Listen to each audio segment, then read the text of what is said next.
Hi everyone, my name is Marques Woodson, and welcome to my course, Testing Apollo. I am a staff software engineer at Project 44.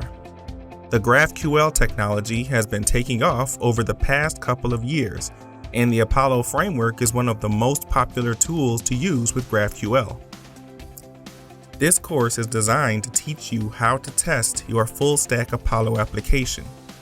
Some of the major topics that we will cover include testing queries and mutations in your React application, including how to mock calls with Oct Provider, unit testing your resolvers on the server side with Apollo Server, integration and snapshot tests with Apollo Server, and using introspection to get the schema definition of a GraphQL database.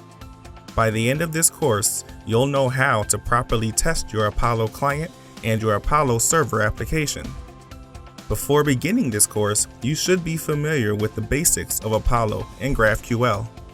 I hope you'll join me on this journey to learn how to test an Apollo application with the Testing Apollo course at Pluralsight.